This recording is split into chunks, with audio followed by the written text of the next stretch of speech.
So, explain na ako, ma'am. Unsay kwaon, ma'am, nga kuan? Monthly. 999. 999.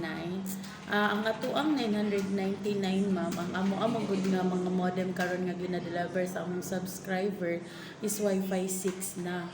Aside sa mga uban nga provider nga Wi-Fi 5 pa. So, kay Wi-Fi 6 naman ang among gina-deliver, ma'am, na ami rental fee good for 2 years. Ma-add na sa inyong monthly 100 pesos. So, instead nga 999 ang inyong monthly, mahimo siyang 1,099 pesos. So, okay lang. Ang amo ma'am is a cable and internet. Sa karon ma'am, ang among cable nga free, wala pa siya stocks. Ang mga nangatauran karon is katupang nag-apply atong January. So possible ang inyo ana pa sa mga 3 to 4 months pabuton kung gusto mo atong free na mo. Pero kung gusto po mo ma'am nga naana mo insigida, pwede na mo apilan og HD na siya, which is 1,000 pesos. I-apil na mo na siya deliver pag tauran na mo. So unsa man ma'am mo kuan mo atong 1,000? Same lang ang monthly. Kato lang gid siya. 1,000 lang. Oo. Okay. So willing to wait mo ma'am sa free. Okay. Sige. Mag-terms and conditions ta ma'am ha. So si Parasat ma'am na yung mga terms and conditions. Una ma'am, atong due date is every 5. For example, sa taran. Ang September 19. So kung matauran mo mga 23 or 24 ma'am, nana mo i-bill sa for the month of June nga gikan sa 24 or 23 mo matauran paingon sa last day of the June, which is bayaran na ninyo sa July 5. Gamay pa lang na siya ma'am, prorated lang na pila lang na ka days. Kay mag-due magid na to gamit na daan anang 1 month, due the next month 5. So discount si June dili na mo maka-discount kay dili man whole month inyo nagamit.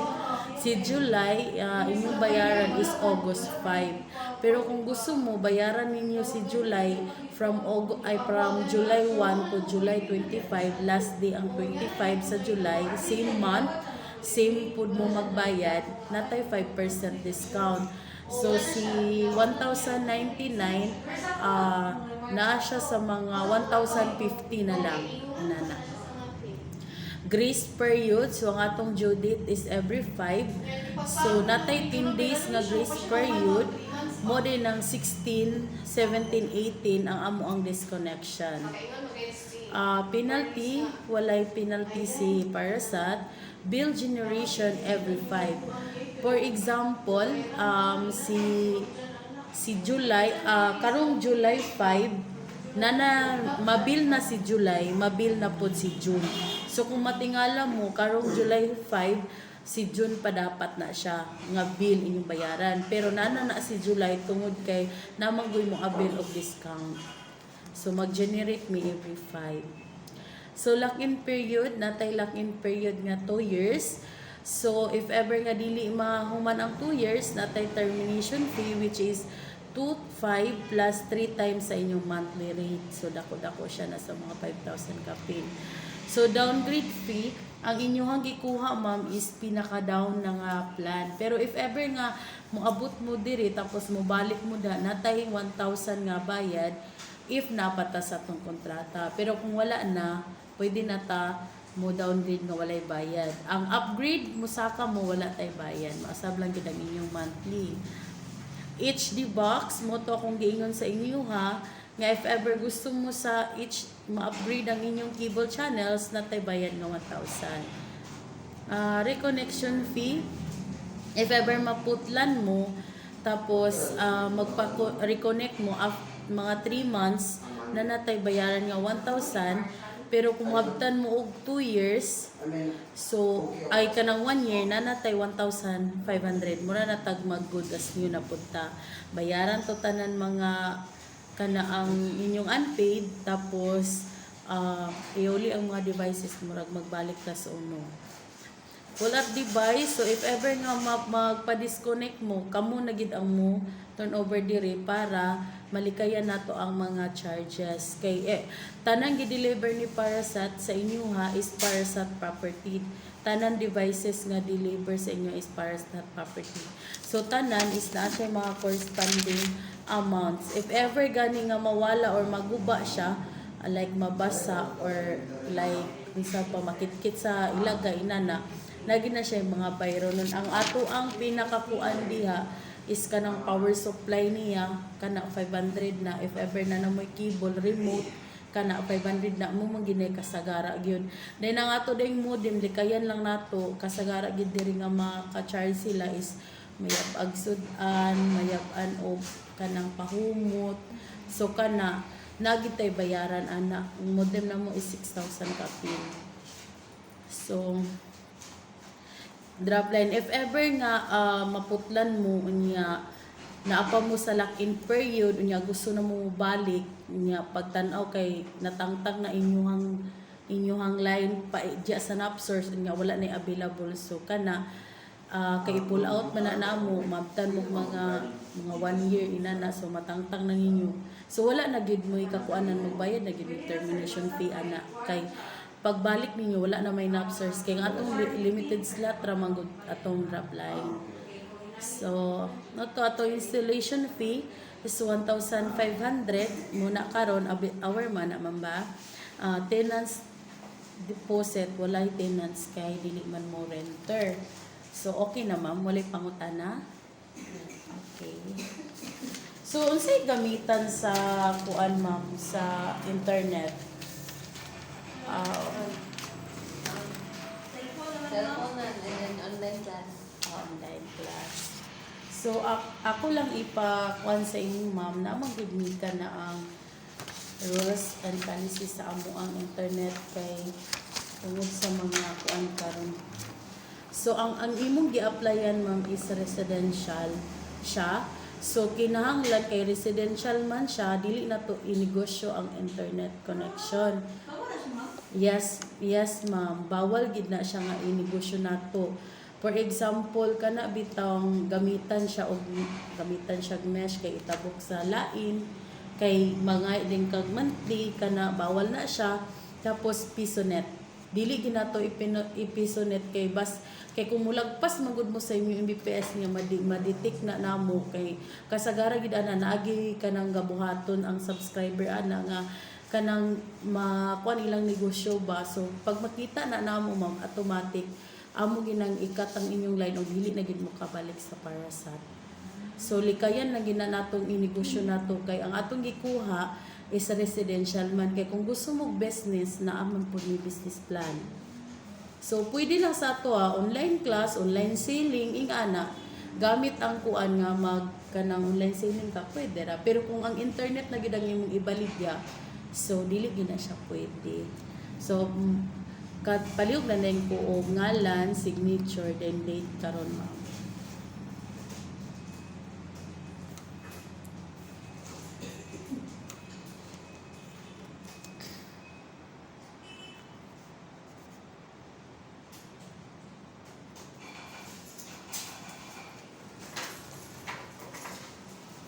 Nakaisa mo.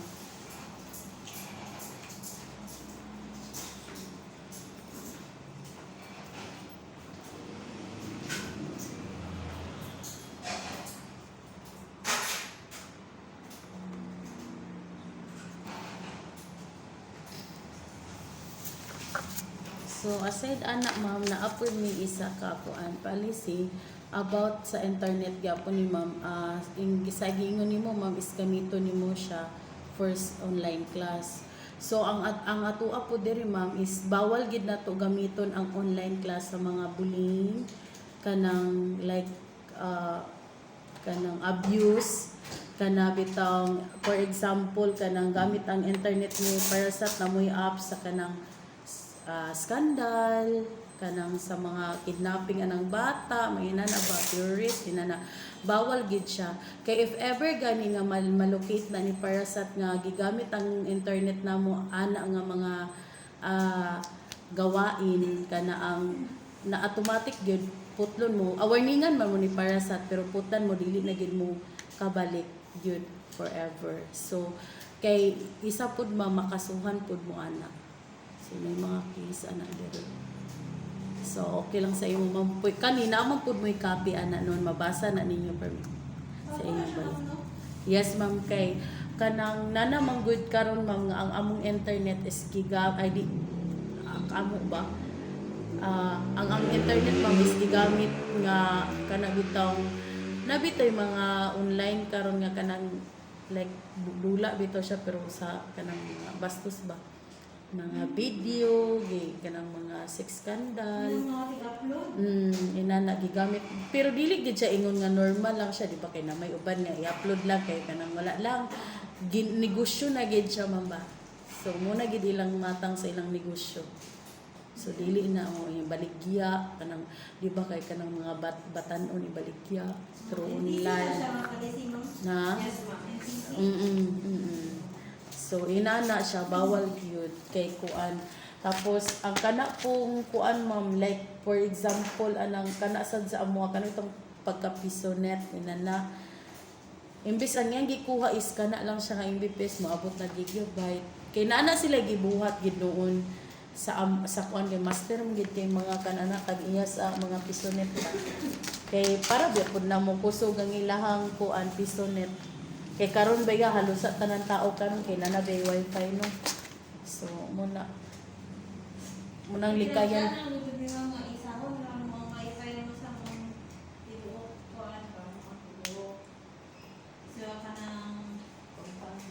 compound oo, bawal siya ma'am. Ay, okay raman siya, ingana, okay raman siya nga ingana. Pero, kanang pamili lang. Nga, isa pa po, dili po mo mulapas. Kay na magud mo yung Mbps nga ginakuan, pariyaan ni 150 Mbps. Nga, mag-line mo dito, bahalag, 1,000 para ka-line ninyo. Basta kay ang inyo Mbps nga makuha. Diri ragit kutob. Nanguban kay na may buhaton yun nga, di sila mulag ba kay kani magud siya if ever magud nga mahurot ninyo yung Mbps mulag magud na siya dili siya mawala pero mulag so kisa pa may ganahan mo gamit di ba so kung ingana nagid nay buhaton dayon ang subscriber oh kanang wifi booster ma'am dili man na mulagpas kung wala lang gid kay buhaton biskin pag imo nang i-connect mulag ragid na siya pero dili gina siya mulagpas gawas kung naagid kay kuan so, sa anak, ma'am. Di-authorize man iyang anak. Pwede naman po siguro lang, i-18 na siya sa trabaho siya kahit ID na niya. Now, good siya. Sa authorization to process transact on my behalf. So sa imong mama. Pero unsa imong gibutang nadto, ma'am? On my behalf, mo nga kabutang. Okay, ang taglanay on my behalf. Ang isudyan na nagkon, palagi ko kanina, estudyante magudihang. So, basta po, ang pangalan siya, mama, yung butang, dili yan. Edit ko yan. Yes. Ay, isa man, isulat na balik din. Abi na ako, kaya yung butang dito, kaya na ako ang ngalan sa akin. Wala ko, ma'am. First On my behalf man. Oh, na. So, pangalan siya, mama, yung butang. Sige. Edit na lang yan. I-cancel na lang na siya. I-kuha na lang. Wala ko, bitin siya. Itapad na yun. Itapad na lang din, ma'am. Mga tag-minor. May license. Oo. Kaya ako pinit. Pang-valid ID lang. Kailangan na nag-billing. Pariya raman nung tadi ay. Pariya raman nung tadi kapilido. Ngalan. Ngala. Ang pangalan lang siya, mama. Ay, dili dahil pariyasan ko. Ay, pariya yung On rikidelas. my behalf mo, so pangalan siya, mama. Alagay. Wala na ako gibasa mo. Dili pa rin itong ganina ba? I authorize. Ako gibasa kay. Permit this to apply. Anak mo good? Oh. Di nagkasa ko ganun. Estudyante man yung ID ba? Pwede rin kani. On my behalf, kung nakabutang rin.